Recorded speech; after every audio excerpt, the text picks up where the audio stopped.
Hi, welcome to Silver Screen News with us, the Silver Screen Dudes. I'm Anthony Jordan. I'm Nicola Rowe. And this is Monday, so that means nothing more than the Monday rundown of all the film news that we can deliver. We are going to be starting off today with the lovely young Miss Chloe Grace Moretz, who is apparently taking the role of Ariel in The Little Mermaid. Here's the full story. So, the first bit is that Sofia Coppola has left the project as director due to her unwillingness for Moretz to be in the lead role. The story comes from Variety. Now, the movie will be made by Universal Studios, not Disney. It will be based off the 1837 novel, which is public domain. AJ, are you looking forward to a Little Mermaid film? Thoughts on Moretz as Ariel, or maybe thoughts on Sofia Coppola leaving as director? I always find it very unfortunate when you have a director who doesn't agree with casting and it goes the wrong way, because I think you've got someone that the studio wanted to deliver what, there was a synergy there, but then obviously something's fallen through. Seeing the pictures, knowing the actress, I think it can work. Am I looking forward to a non-Disney Little Mermaid? Yeah, it's going to be interesting. It's good to see some of your childhood shows coming to life, and with that, I'd definitely say yes, I'm looking forward to it. I'd want to know more, because knowing on the angle they're going to take, just by habit, just hearing The Little Mermaid, we know the Disney themes, we know Under the angle. the sea. Exactly. Under the sea. Big shout out to Sebastian, and is it Sam, not Cook, but Sam, yes, the guy who done many voices for Under the Sea. I'm going to get his name and come back to that.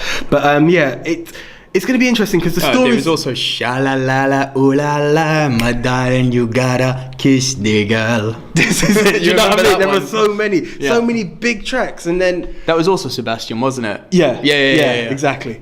But what you're looking at is this element of, where do we go? Because as we know, some people don't know, the actual Little Mermaid story is quite dark. Mermaids by nature aren't the most happiest creatures going there, So it's going to be interesting. Is depressing. We won't go for it. If it's the way, we might be given a spoiler. All right, guys, do you know what I'm going to say to that? Google is a beautiful thing. If you want to know, the original Little Mermaid book, which came out in 1837, okay, Disney obviously adapted it. The book is public domain, so it basically means any studio can make it, right? Universal, who are making this movie, are not allowed to use the Disney songs, like Under the Sea, like Kiss the Girl, and there's a few others. Now, what's interesting is, are they going to go with that same joyful road that Disney went to? Or are they, the ending of the novel, the Little Mermaid novel, it's dark's one way of putting it, just generally pretty depressing. Check it. If you want to be surprised, maybe Universal will go, maybe they won't, we don't know at this stage. If you want to know the real ending for the Little Mermaid, Google it. But yeah, I'm hoping they personally We're not saying it because we don't want to spoil anything. Yeah, right? Exactly. We're not going to go that way. But sticking with it, I think no matter which way you look at it, the fame was based on the Disney element. Universal were very lucky to have captured it outside of Disney. But you're going to have to stick to the kids' theme. You're going to have to stick very close to that edge, but put your own mark on it, because you're not Disney, you're Universal. I'm looking forward to it. Just keep it kids' theme, and I'm looking forward to it. Go down the other route. I don't know if I want to see it. That's the way I'll go with it. I don't know. Do you know what? The way, Disney are doing all of their live action adaptations, some have been, I actually can't think of one off the top of my head I haven't liked. Some people were a bit about Maleficent. I actually enjoyed it. I thought Angelina Jolie, who I'm not always the biggest fan of, I thought she rocked it as Maleficent. She did. And Cinderella, amazing movie. And I was slightly late to the party on that one. I remember watching it, and the first 10 minutes... hear me, I love this movie, but the first 10 minutes I was this close to turning off. It was puking rainbows happiness. I was like, okay, someone needs to die, something dark needs to happen. It's Cinderella. The only bad point is midnight. Too much. It was too much. That first minute where, oh daddy, I love you so much. Oh my little girl, I'll always be with you. It was like, please, I am puking rainbows here. And it got dark within the first 10 minutes, and then it went into territory. Because even the Disney animation is quite dark, She's locked up in the attic. Of course. She's basically turned into a slave, for lack of a better term. To slave away for her sisters and her stepmother. Cate Blanchett rocked it as the stepmother. Amazing performance, as she always does. But yeah, the Cinderella movie I loved. Now, I think Universal actually should make a point of stamping their mark on it, of making it clear it's not a Disney movie, because it actually didn't even come to my mind straight away. Oh yeah, it's a book, it's public domain. As you said, so many people associate The Little Mermaid as a Disney property. I mean, you really should stamp your mark on it, because they could, with I'll give you another example, the Jungle Book movie. Yeah. There's actually 2 in development. You've got the one where the trailer's dropped. You know what? If you haven't seen it, we'll throw the trailer in the description for you. But the trailer's mind-blowing. If you haven't seen it. Of course, no. Without unreal. Without a shadow of a doubt. You know that they didn't film a single bit of that on location. All green screen. Every single bit actually, of it. I had heard this. Yeah. But you watch it and it's realistic. There's no special effects denying of ruining movies, whatever. No, come on. Look at Avatar, look at the Matrix, and that's early when I go Matrix, not Avatar, you know. Early. Yeah, early-ish. No, but I'm just saying, in terms of green screen-based movies. It's unreal how that movie looks. And there's another Jungle Book movie, and I believe that other one is being made by Universal too. So it could be interesting to see if Universal go down this route of adapting classic stories which Disney have already made into animations. Because Disney are going to redo all of their old movies, and it looks like they're doing it from the point of view of a villain. I'm going to stick a pin in this situation. First of all, nothing against Universal. The first thing that came to me... It's a box office record year for them. Yeah, exactly. Jurassic World, Fast 7, more. I can't remember. They're there. You know, they broke records in July. Universal It's unheard of. Universal are Universal, and but you would think it would be someone like Disney who would take it. It's not. Universal crushed it this year. They're setting new records. It's nuts. They've done good. They've done fantastic, and congratulations to anyone from Universal watching. That's a silver screen nod. Right. Respect. Now, please now bring us Jurassic World 2. Hey, we're waiting. what my argument is, and I don't have an issue with it because you're taking public domain, but you're in Disney territory, and you seem it's like you're knocking at Disney's door waiting for a challenge. Okay, you were lucky enough to get The Little Mermaid before they did, and I'm not opposed to that, right? You can't ever take away Disney. Well, what do you mean by get it before they did? Because they can still they come can still and make get it, but they've made the film. They've announced it, which that's the way I'm going. They've announced it before Disney have, in terms of making a real life action version of it. You're now telling me, and that's fine, but Disney will still have it because Ariel is a Disney princess in the animation world. Yes. You know, she it's a landmark where they've made their series, and that's a prominent figure in there. You're now telling me that they're making. Ariel when I was younger. Just to throw that out there. Sorry to cut you off. I don't know why that just came We're going to come back to the surface and leave young Ariel where she was. And I'm going to come back to the Jungle Book now. And we're hearing that Disney's made one. And I have nothing against Universal making it. But we're now in this issue where it's similar to... I don't know if Universal are making the other Jungle Book. I'm pretty sure it's them. But there's someone else outside of Disney. There's someone Book, outside of Disney. And if it is, that's what I'm saying. They're bringing a challenge to Disney's face. If it's not, I apologise. It's happened. I don't want to set challenges out between studios outside of the professional ones that there are. If it's not Universal, then it's whoever. You're challenging a film that's out there. And what I'm scared of is the issue similar to... remind me the name. We've got Steve Jobs out now. There was the Ashton Kutcher Steve Jobs biopic before. I think it wasn't called Jobs. I think that one was actually called Steve Jobs. Steve Jobs and Jobs. This one is Jobs, I believe. You don't want it where it's too close. If done right, and I think you have to go to the kids, let's go for it. Go dark, I don't think it's going to work. Too much expectation would lead you that way, and too many people want to bring their kids there to see it. Don't get me wrong, you can go dark. Let's take Tim Burton and the whole Alice in Wonderland. It's not as happy cheery as you'd like it to be looking at the animation, but it's you not still much of anything actually. My opinion, agree or disagree. But that's the way I'd look at it. It's a matter of just you need to meet some level of expectation. You need to make it family friendly. One thing we haven't touched on is the Sofia Coppola element.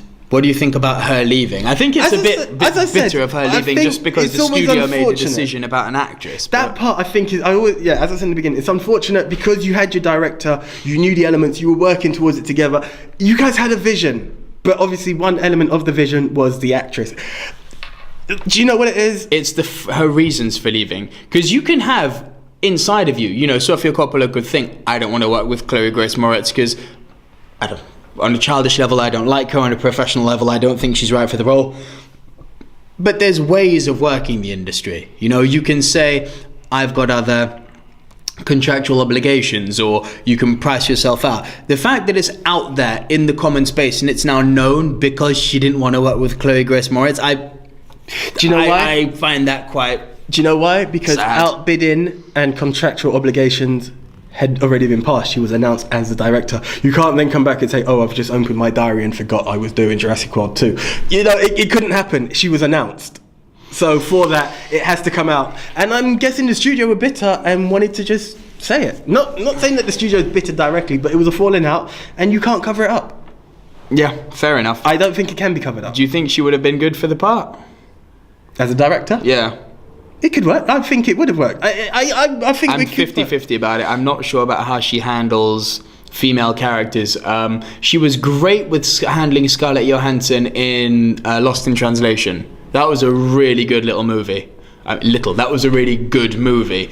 I didn't like what she did with the Virgin Suicides. I mean, yawn. And she doesn't have a great track record, Sofia Coppola. I mean, the name is Coppola. Yeah, it's prominent. It holds weight. There's a load of other great male or even female, if you want to use a female director for this particular movie. Well, the reasons it could be. There's a load of other people equally, if not more talented than Sofia Coppola, who have got more to the point, because that's more of an opinion. I think who have got a better factual, objective track record. Fair enough. They haven't announced a new director as yet? No, there's no new director yet. We'll wait and see. Should we move on to the next story? I suppose we have to, yes. I think it's had a lot of attention. That's had a lot of attention. But sorry, just quickly. Yeah, go on. Your opinion, thumbs up or thumbs down for the movie? Just... Oh, no.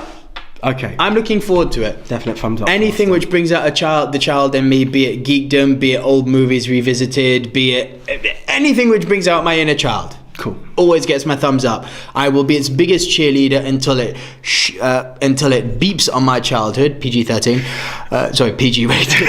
Until it trashes my childhood. Michael Bay, I am looking at you for what you did to Transformers and what you did to Grimlock in Age of Extinction. I am looking at you. He's not watching, but I'm looking at you. He could be. I hope he is. But that's a different topic. Pass the reins. Please. That's my childhood, man. I love that franchise. Stop ruining it. Next topic. All right, we were just talking about one female character. Now we're going to talk about 7 female characters because we have got a casting list announcement from Baywatch.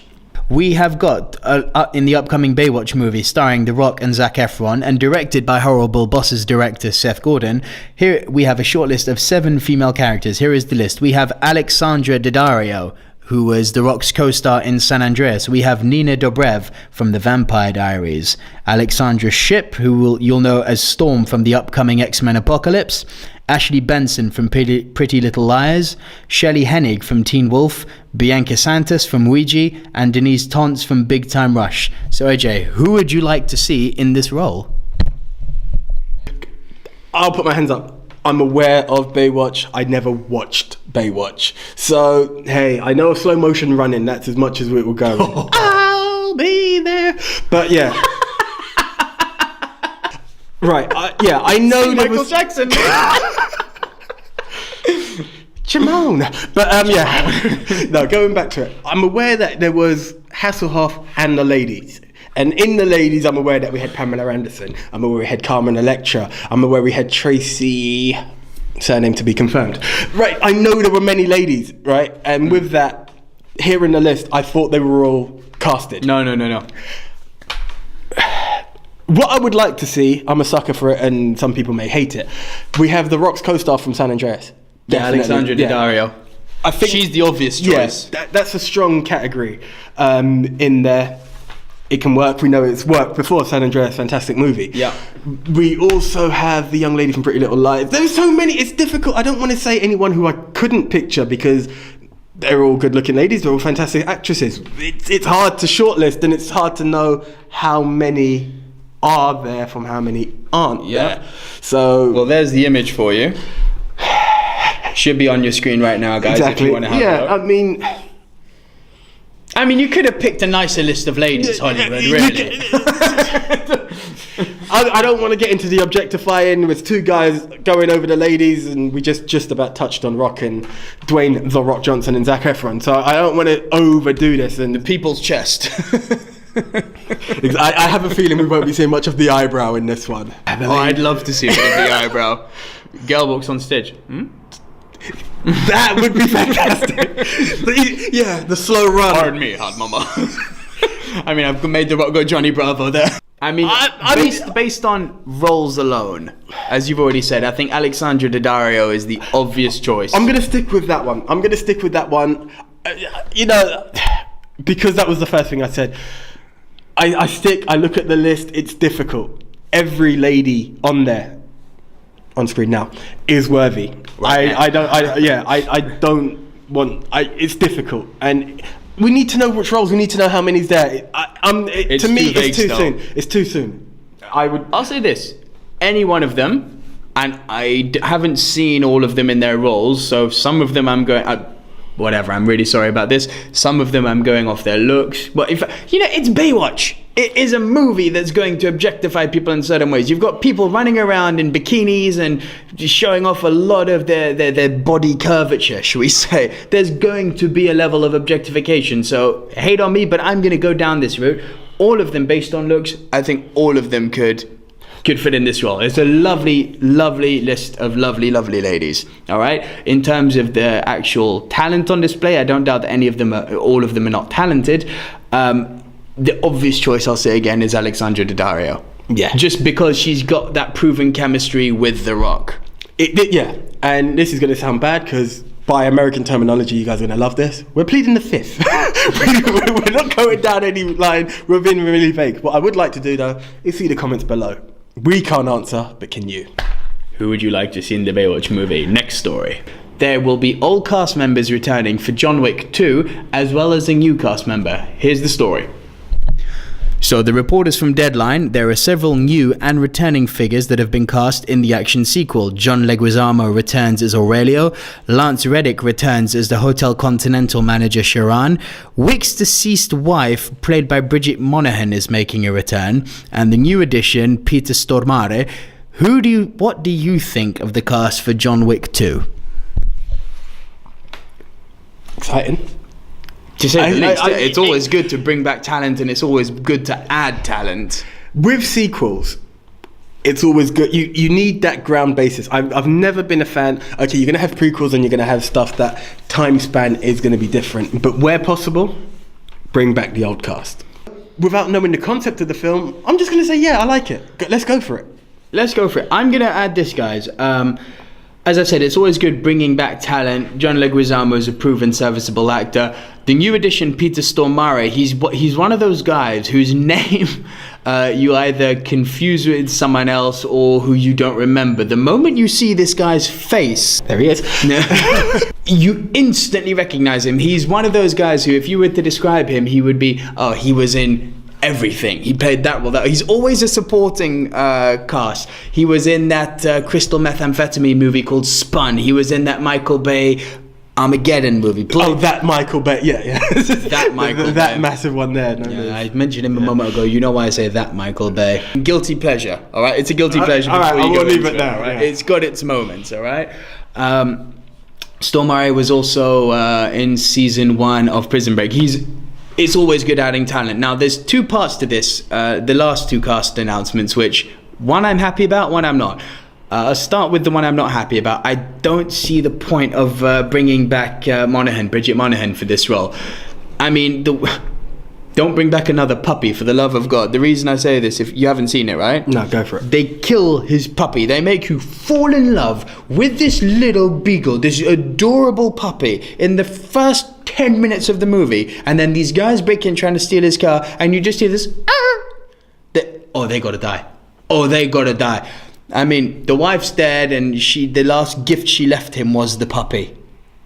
Okay. It's like, you gotta die. Without seeing the film, I thought you was no. It wasn't just the puppy over the wife, which was gonna. No. The puppy was his connection to his wife, and he even says that dog is the last gift my wife left me. I mean, and it's like, you go kick their ass, Keanu.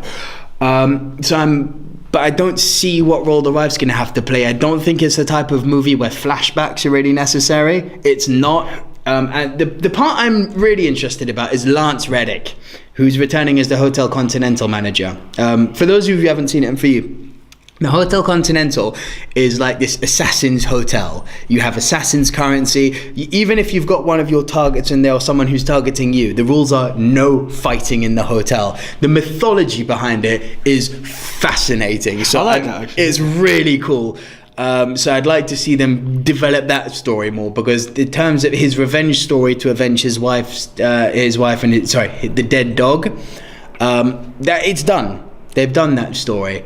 We know John Wick is a bad mother effer now. I mean, there's this great scene where are we entering spoiler alert? No. There's this great scene where they call the Russian boss out. I believe he's Russian. Off the top of my head, he's right. Yeah, he is Russian. Of course, he's Russian. And they're like, your son stole the car. Whose car? John Wick's. Oh. Okay. And they call him Baba Yaga, which is Russian for the boogeyman. And he is the boogeyman. He's the guy, he's the assassin. He is the guy you go to. He's the guy you hire to kill the boogeyman. I mean, he is as bad as they come. I love this movie. I'm not too sure about the direction they're taking with the wife coming back. I love the fact that the Hotel Continental's going to be back in there. Happy to see John Leguizamo back, and good to add talent with Peter Stormare. I think, okay, what I will say is it all depends on the concept. Without knowing, it's difficult to understand what's there. What stuck to me, and correct me if I'm wrong, maybe it was just, it's there, so it shouldn't have to be mentioned. Has Keanu been mentioned for the sequel? I'm pretty sure Keanu's attached. Just had to, yeah, I'd like it's one of those, like, there's no Matrix sequels, even though they weren't great, without Keanu. There's no John Wick sequel without Keanu. Yeah, just wanted to get that clarified as I didn't hear his name. Yeah. Okay. This is, I think Keanu was announced a few months back, actually. Only thing I'm a bit scared of is that John Wick was a real surprise story. It was it kind of came out of nowhere. They dropped the first trailer like a month before release. It was quite late, and the trailer was great, and it got a lot of backing. It got a lot of positive feedback. I didn't hear any bit of negative feedback about it, but I'm worried that they're just doing an early cash-in. We were talking about what's too early, what's too late. This feels a tiny bit early for a sequel. It doesn't. I don't know. There's a balance of time that's always going to be. There really is, and I'm just hoping that they don't do some corny, spin-off sequel or rehash just for the sake because of the name. That first one, that you don't actually need a sequel. Am I happy we're getting one? Yeah. Hell yeah. But the story-wise, they're going to have to come up with something entirely new, and I hope that they just follow that mythology rooted in the Hotel Continental, and they don't go and do some sort of, story of self-discovery and redemption. Do you know, I'm going to touch on what you just said, and I don't want to sound offensive in it or anything, but I think you might be right on this, based on timing and cashing in. Yeah. If John Wick 2 wasn't planned, don't touch it. And obviously you guys have announced it, so it's not for my opinion. Reason I say Your opinion matters not. Now you can just cheerlead the movie and hope it's good. Yeah, because let's look at Matrix. Let's not. Well, part one. This is exactly where I'm going. Let's look at Matrix. Fantastic. Revolutionary. Exactly. But not revolution. High five on that. Right. You look at the success, and it was so unprecedented. I mean, I'm guessing they knew. You know that you struck gold on this, but it was still anything could have happened. It could have been panned, and no one wanted to watch it. But the Matrix one was fantastic and loved. Based on that, it's like, right, we got sequels. We have 2 and 3. Everyone's going to run to it because you have to run to it. 2 wasn't that bad. It had moments which I liked. It had moments. Even 3, as confused as I was, you will find a hint of something. Yeah, me rooting for the machines. I'm not going to Zion was a dump. Right. It's like, please just kill these people and put them out their misery. Just do it, because they're clearly not happy. With or without having to fight the machines, it was a dump. Going back to my friends Mulder and Scully, the truth is out there, and the truth shall set you free. It's there. But no, what I'm saying is, getting back to the point, is you need, if it's not planned, and then you start to write it based on success and based on the shock value that you had it working, your 2 and 3s aren't what you had as a writer, as a director, the passion it's there, but you're just trying to cash in on success. And do you know? Well, yes and no. Remember the first point of every single movie, guys. You can put this romanticized view in your head all you want about it's because they love the property. Look at Ryan Reynolds playing Deadpool. It's because they love the franchise. It's because they've got it's a passion project. The first point of every single movie is to make money. First thing, a movie will not be greenlit if it isn't having the right type of plan to make money. Studios back a movie, bring in a director, 100%. Get everything done to make money. It's a business. It's a business. That's the end all and be all. It's a strange one because you might feel such a strong relation to a movie because it brings back your childhood or brings back nostalgia, or it has such a strong place in your heart, or it's the first movie that a piece of art that made you cry. It is there to take your money. And that isn't a bad thing, which is why we all love movies, which is why you guys are watching this show. But when you're saying it's just there as a cash-in, every movie on some level is a cash-in. No, but there are some. I see what you're saying. Obviously, there's a business element behind it, and people forget that. Of course, how dare he make this movie? He's destroying I said it a minute ago. He's destroying Transformers. It made $1 billion, which is why he's doing the fifth, which is why I have nothing to say. No, of course, but the point I'm getting at is yes, it's a business. Sports, anything entertainment is business and money. Life is money. It comes behind breathing. I don't care what anyone wants to say. Happiness is based on those stuff. But what I want to get to, and we trust me, especially in London, message me if you wish, and we can debate it. I'll take it away from silver screeners on Twitter. Yeah, we will do it. This could be a personal conversation. But what I'm going to go to #AJ is wrong. Well, he's right. You may love it, but what I'm getting at is the fact of you need to know what you're writing. You need to have it. Don't plan. I'm going to go into what we had before. It's easy to do a Harry Potter sequel or 50 Shades because the books are there. You know what you're say working 50 Shades. Say 50 Shades. Don't go into that I'm going to go into 50 Shades. Later. Yeah, but all I'm getting into is sequels based on something. If you had nothing and then you've created it, and as you said, a bit too soon, people's expectation isn't there. It's all good getting the toy you wanted at Christmas. It's not so good getting the same toy a second time at Christmas. It is if it's Darth Vader. If you get, yeah, but you get what I'm going with. So yeah, completely. I'm going to go with you on the timing could be wrong. Yes, it was good, but you have to make sure you've got. We always understood what people wanted. We'll go back to the Matrix. You always understood what people wanted, but then you tried to get a bit more adventurous, and it gets worse. The Matrix was good. It was amazing. It's the best. 2, it was lacking. 3, we knew it was coming. I don't even want to get into it. Yeah, that's all I'm going to go into. I'm not even mentioning what I have to say about 3. It came, it blew its load, and it fell apart. Exactly. Just make sure you understand the elements. Stick to the mythology. Yeah. It's your baby, understand the mythology clearly, but just give us a second part of that brilliance that you brought in the first time. Yeah. More Gung Fu, more Baba Yaga, more Hotel Continental. That's it. Let's move on to the fourth topic. Guys, here's the story. So, Fox may have finally found a director for X-Men spin-off Gambit after Rupert Wyatt, famed for Dawn of the Planet of the Apes, amongst other things, left a few months ago. The Hollywood Reporter claims that Edge of Tomorrow's Doug Liman is close to signing a deal. Gambit is currently set for an October 7th, 2016 release.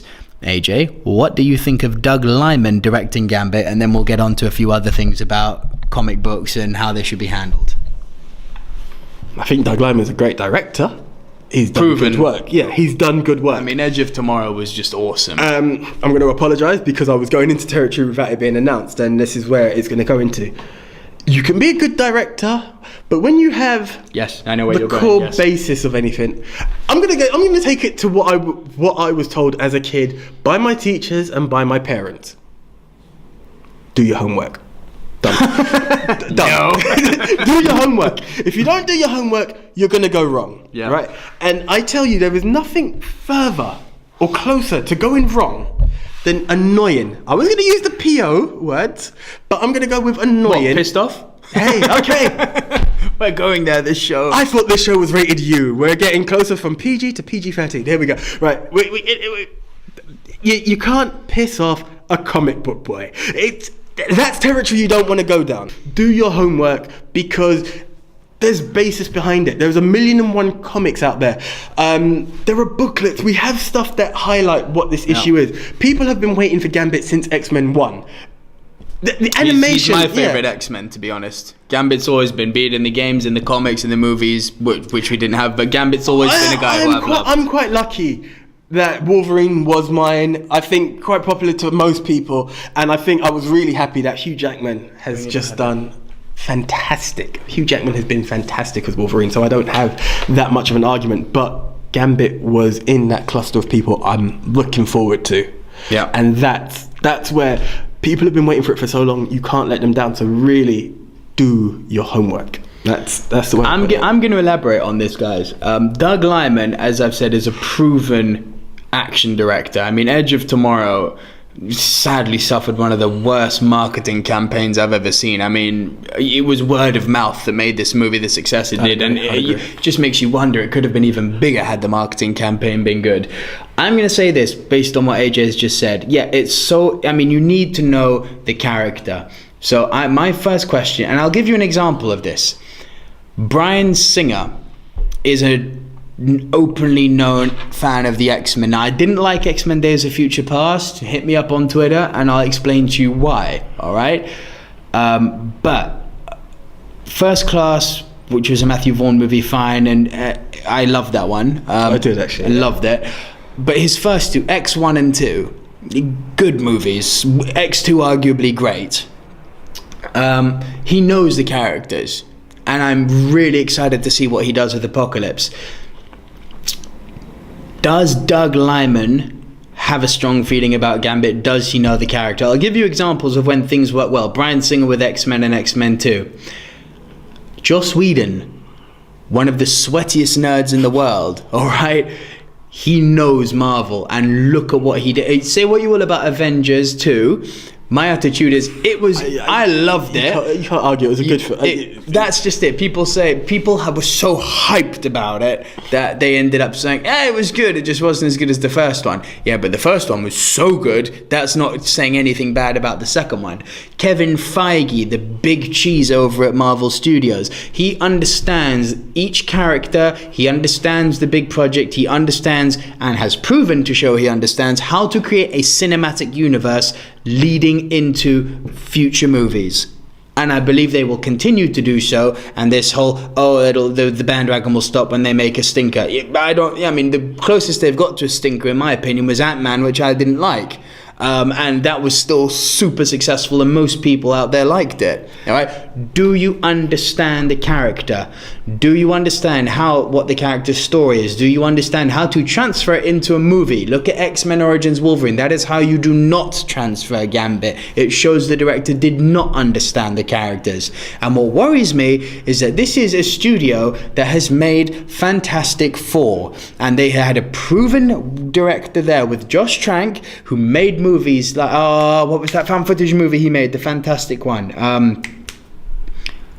I'm blanking, I can't remember.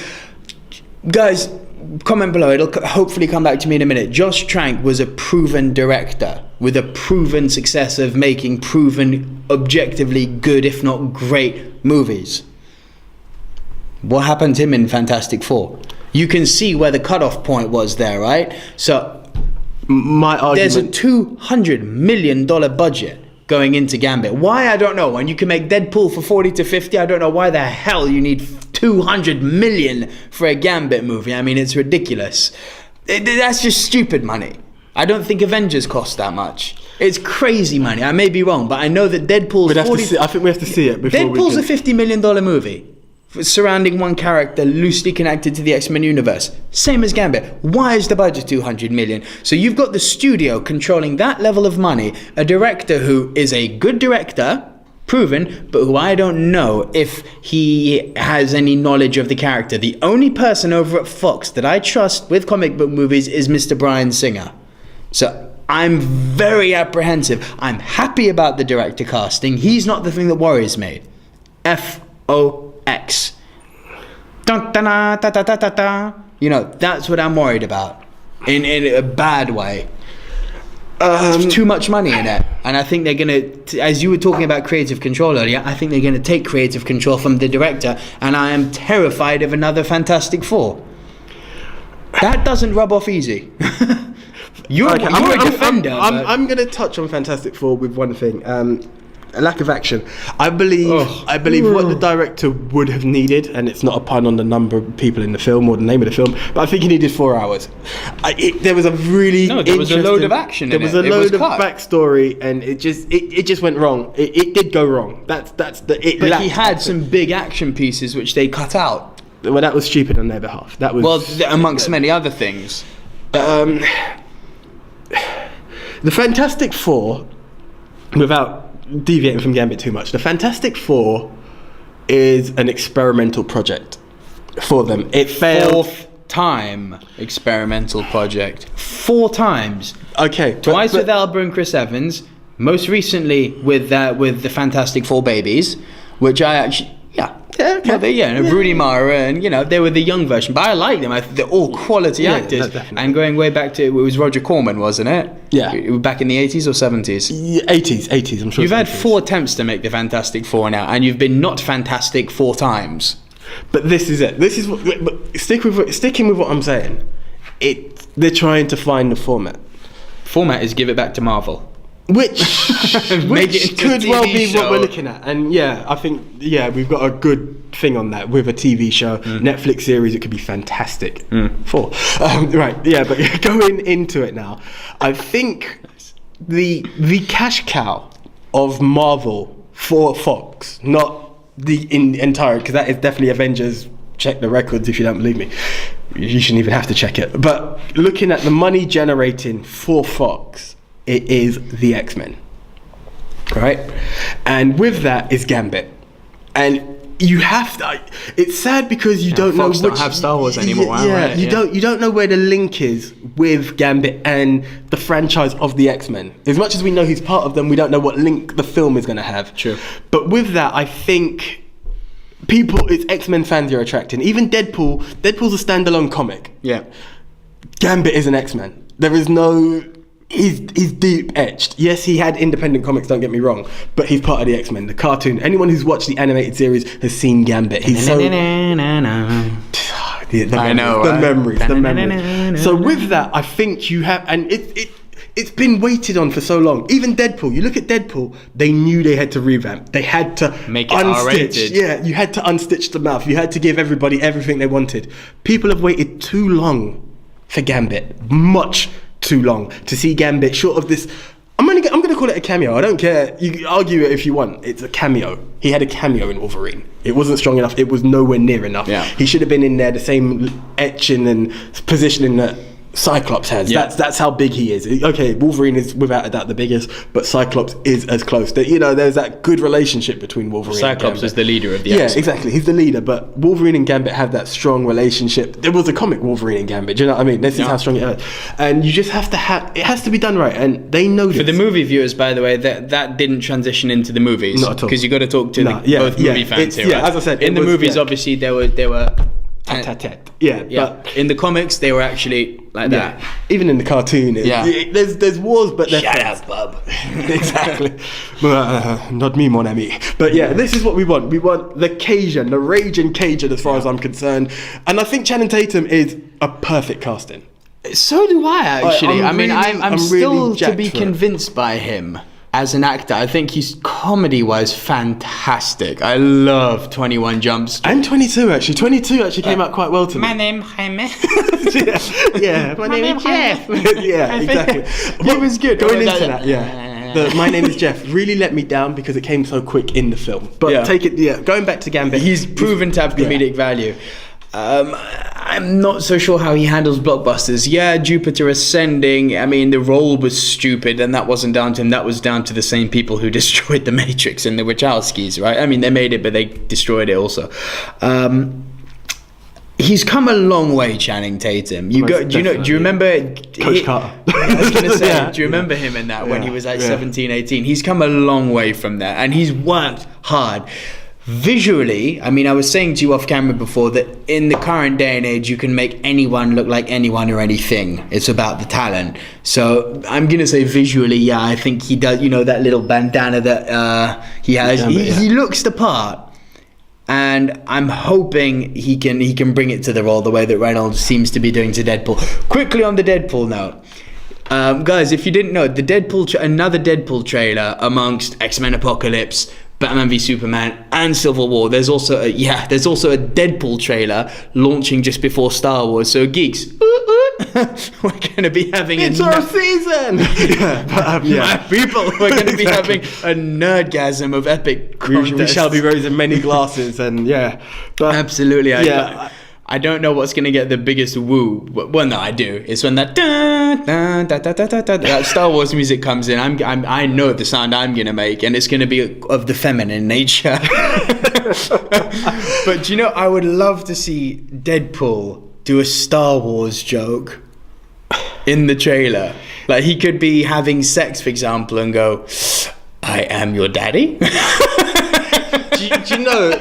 And you know what? I hope Fox are watching for that, because they have to. Deadpool, being the master of breaking the fourth wall, knowing what trailers are landing, could be like, you guys were excited for your whizzing sabers, but he couldn't actually quote it. He could have something, and it would be good. And I think Reynolds has that comedic delivery. He's behind proven it. to. Exactly.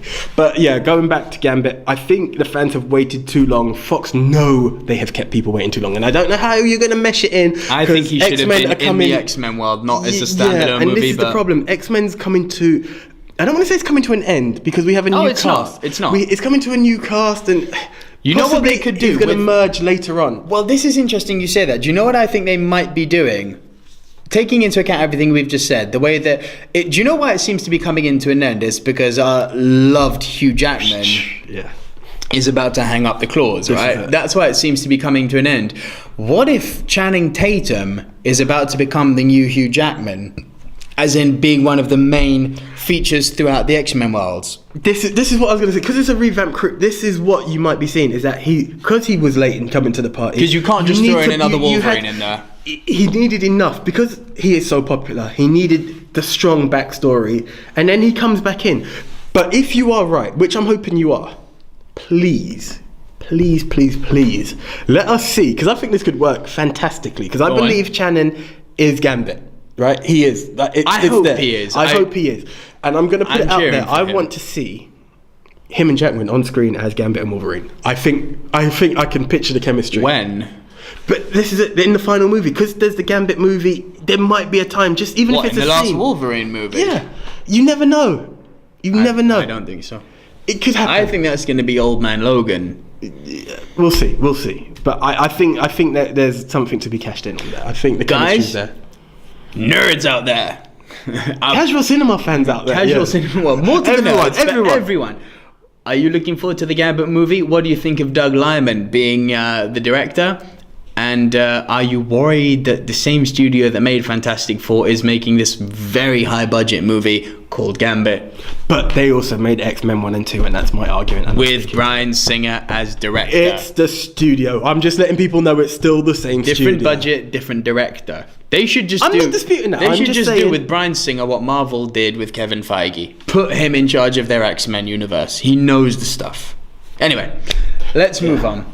Guys, this is our last story of the day. We have got news of 50 Shades of Grey sequels.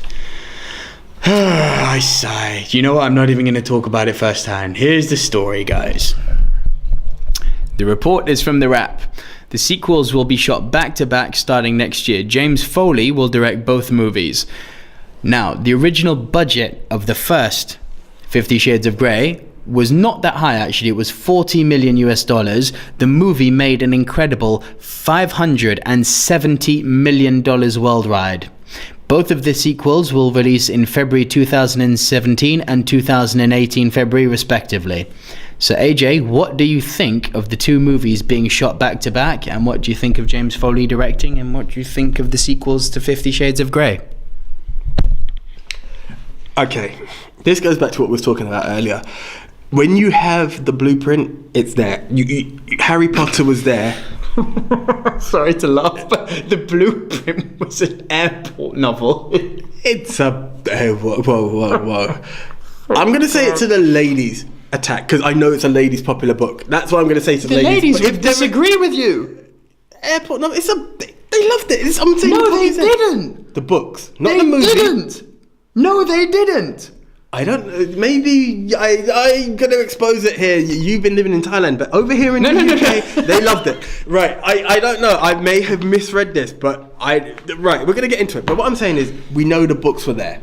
The books were there, just like Harry Potter was there. You know that there's more to come. Oh, sorry, wait. The sequels, just so you know, just sorry to cut you off. The sequels are going to be called 50 Shades Darker and 50 Shades Freed. Okay. I think it was called 50 Shades Darker. I think the book was 50 actually... Shades Darker and 50 Shades Freed.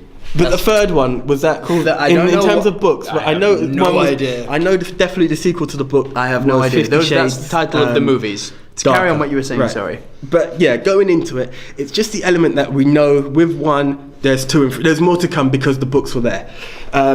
Right, now to get into the element of expectation. I hesitate because I've not read any of the books and I've not seen the film. It wasn't... Oh, I've seen the film. Your lady convinced you to go? No, she didn't. Wow. Hashtag wow. Yeah, hashtag it to him, please. Wow. Let me just cover my arse here before you carry on, because you've just wowed me. Whoa. We have talking of 50 Shades and Nick saying he wants to cover his ass. Did you? Move on. Okay. Back in your box. And now we've got back in your box. Alright, listen here. It wasn't my missus who took me to see it, actually. Very simply put, when this movie made, I was again late to the party for very, very obvious personal reasons. I'm clearly not the target demographic.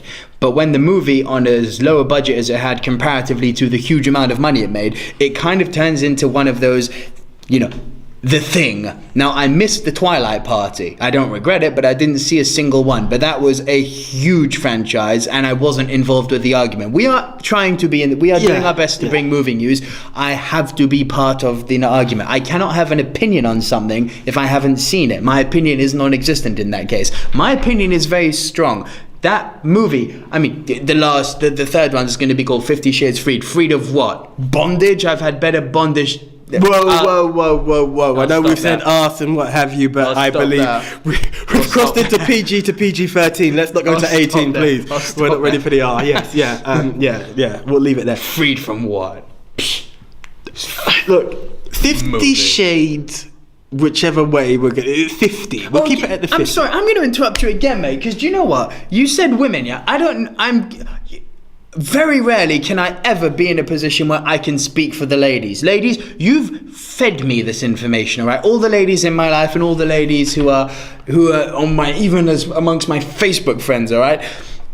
I've heard one of a very, very few select number of answers when I've asked them mostly about the movie, occasionally about the book. Here is the answers to what I had to say. All the women who I spoke to said one of the following: they have not seen it. They do not wish to see it. They were not interested in seeing it. And the fourth and fifth ones were either they walked out or they put the book down. And yet there's a budget of $570 million worldwide generated here. To the ladies out there, if you were responsible for this, I will let my friend Gandalf the Grey talk to you right now. Here's to the girls who only needed one shade to read a trilogy. And we're back. Okay. Yes. Oh wow. I'm going to drop the mic because now we're talking Lord of the Rings and we're talking 50 Shades. This has got a load of connotations. I never thought that would be the same sentence. We have a lot of connotations going in. I think we have lasers coming in soon as well. But no, what I'm going to go with... I never thought, honestly, I would put 50 Shades of Grey and Lord of the Rings in the same sentence. No. And there's more I'm going to talk about from Lord of the Rings point of view in a minute. There is an argument that Dorian Gray is a Lord of the Rings. But anyway, right, moving on. Moving on. Right. What I'm going to get to is I've heard quite a load of ladies I've not heard a guy, and it's not ladies just because it's ladies. It's we are ladies, not the demographic. Yeah, Facts. it is that, and even guys who took their ladies and guys who went on their own. It was around. It was around the Valentine's Day. It was all about the buzz and the relationship, the raw, getting into it without getting into too much details and getting and into yet it. all the women who I spoke to said they didn't see it. But this is. I had conversations with a few people. Liars. I had conversations with a few people. Some who said they weren't going to see it, and they agreed with me based on one thing, and the other side went in there disappointed. Now this book. Disappointed about what? The book's trash, I've heard, and I don't have an opinion on the book. I've been told it's trash. All right, we have different demographics, but I have 50 Shades fans. Right, this out there. There are fans. Trust me. Clearly, based on the numbers. What happened is a disappointment, and I think the disappointment was, and I'm gonna go out there, it's meant to be graphic, it's meant to be raw sex. I can't hide the word. That's what it's about. You were going to a film. I don't even think it was rated 18. Cinemax porn. Thank you. You couldn't. For 50 Shades to be what the fans really wanted, it had to be in a private shop. Okay, that's the only way you could get the real. Fellas, how often has your girlfriend turned to you and said, "How about we put on a, This is what we're talking. That was the only way to make 50 Shades what it was. Now, and it wasn't that. I can't judge. I haven't read. I haven't seen. It was Cinemax porn, but without the porn. It's that level of acting. It's a cinema. It was Channel 5 Friday night acting. Channel 5 days. Right, going back. I didn't confess to anything. I just remember, hey, wow, that wasn't anywhere else. But no, go into it. You need 2 and 3 because there are 2 and 3 in the books. I know there was a lot. That much money. There was going to be a lot of money because people thought, hey, and I'm not being wrong here. People thought they were going to cash in by paying to see that film. Hey, she's going to be in the mood after. Right? That's what it was about. It was released around Valentine's Day. This is exactly what it's about. You're right. Yeah. That's what it was about. It was about romanticizing. So, hey, I paid for a film. Then the Valentine's Day begins. But what I'm getting to... I'm very politically correct in the way I'm trying to do this. We have kids watching. But what I'm trying to get to is... I don't think 2 and 3 are going to reach the same box office records because... I heard a lot of disappointment. I have nothing against the cast, soundtrack, what have you. I just heard a lot of negative feedback, and I don't think 2 and 3 will deliver. But it needs to be done because it was there, and it had so much mainstream hype. 50 Shades, and honestly, I've heard a lot of hype about 50 Shades of Grey and onwards. Not so much about the second books, but there's a 50 Shades buzz out there. It needed to be made. I don't think it's going to be fantastic. I believe, revolves around how did such the movie it's not an opinion, it's just bad. How did such a bad movie make so much money? How did the book I haven't read, so I'm going on what I have been told. How did an apparently such trashy book become such a thing? Is it because it was trashy to the degree? I mean, there's a movie called The Room out there. Those of you who have seen it know what I'm getting at. Have you seen this? No. I'll show it to you. It's one of those... Alright, put it this way. Patrick Swayze, before he passed away, God rest his soul, used... No, sorry, it wasn't Patrick Swayze. Chuck Norris. Chuck Norris has The Room parties. He gets friends around every year, and he shows this movie. The movie is so bad. It's one of those, how did this movie get made? And I'm not talking about, I think it's bad when some people... No. It's so bad that you can't take your eyes off of it. Oh, my life is over. Oh, hi, AJ. I'm not kidding. If you haven't seen this movie, I think it's on YouTube. Just Google it. It's free to watch on the internet. Go and watch The Room. Being that bad, I don't think they could charge. But yeah, go continue. But I'm wondering, is that the type of territory that this book went into? Is it so bad that it became a thing that, oh my God, I have to read it? How did this book get published? Or how did this movie get made? I think the film got made, and again, I do believe, we're differing on opinions on this, but I believe there was a 50 Shades craze around, which led to the film being made. Why did it do well box office wise? I was working that day, right? And it's not an excuse. Yeah, I work most days. It's a very busy schedule, especially when 50 Shades is out. Yeah, I found an excuse. But what I will challenge anyone to quote me now in the comment box right now if you didn't take your lady if you took your lady to the cinema on Valentine's Day and you didn't take her to 50 Shades, remind me what other film was meant to be there to take her to? Doesn't Fast and Furious, I believe. I think.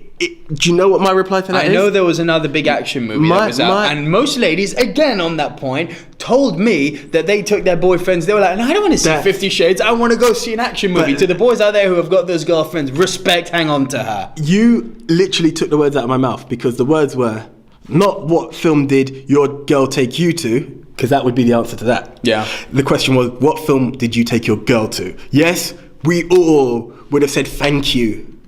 Thank you so much for going to the action movie over this film that is objectifying this guy who's meant to be the ultimate womanizer and trying to emasculate us at the same time because he's meant to be Dorian Gray. No, I'm just not 50 Shades. It didn't appeal to me, and the feedback gave me the impression that I understood why I didn't go. And yeah, it had to happen. It had to happen, but with closing and not trying to sound too negative, it had 2 and 3 have to be made, but I'm expecting you're going to see the numbers dwindle from 1 to 2, 2 to 3. I don't think people will even remember they made a third. Which is actually, I think, why they're doing them, shooting them at the same time. Yeah, just get it over and done with. Again, going back to Lord of the Rings, I can't believe I'm putting them in the same sentence as 50 Shades, but the way Peter Jackson filmed the whole trilogy in 1 year, I mean, if there were less movies, obviously he could have done it faster, but he definitely saved money making it all at once. Now they're clearly doing that with 50 Shades. That's, they're filming Avengers. Oh God, Avengers are now in the same sentence as 50 Shades. What am I doing? But Avengers Infinity War 1 and 2 are being shot back to back. I'll give it to you on the fact of trilogies. We'll keep it at that. Maybe that's where you're going. Yeah. There's certain trilogies, which are shot separately, consecutively. One comes out, then we make the other, you wait 2 years, then you got it, right? It's shown to save money when you make something in one big lump. So well done for the business team behind 50 Shades, because you've made a lot of money and now you're saving to make even more money. I will not be seeing your other 2 movies. I honestly, with no offense to anyone who's seen it and loved it, and hey, cool. I'm glad. To the studio, I'm glad you've got someone who liked it. But what my topic for this last segment of the comment war, ladies, even gents, because it may be out there, but from what I understood, the demographic was to the ladies. Was the book? If you want to comment about the film as well. Was the 50 Shades book a success, as I believe, or a stinker, as he believes? No, it was a successful stinker. I didn't say okay. I didn't say it bombed. I said it was a stinker of a book that was a success. Was it a stinker? We'll leave it at that. 50 Shades. Stinker, or I can't find a rhyming word, but success. We'll just have to go with success. Yes or no? Yeah. Stinker or stunner?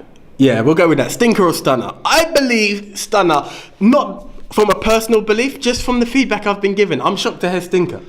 And on that bombshell, guys, of putting 50 Shades in the same type of being able to classify shit, we'll talk about 50 Shades in the same vein as Fast and Furious, Lord of the Rings and Avengers, we're going to end the show. Guys, thank you for joining us here. Remember, you can catch us every Monday for our Silver Screen News show, and you can catch us throughout the week where we do Throwback Thursdays, we do our Mount Rushmore Top 10, we do our box office rundown, and we do a load of other great shows too, guys. Monday through Friday, you can catch us right here on the Silver Screen Dudes channel. Subscribe below, like us on Facebook, follow us on Twitter, hit us up on Instagram. We want to hear what you guys have to say. Please leave your comments below, and don't forget to give us the thumbs up. The Silver Screen Dudes need your support and love. That's it. So from myself, Anthony Jordan. From myself, Nicole Leroux. Signing out. See you guys.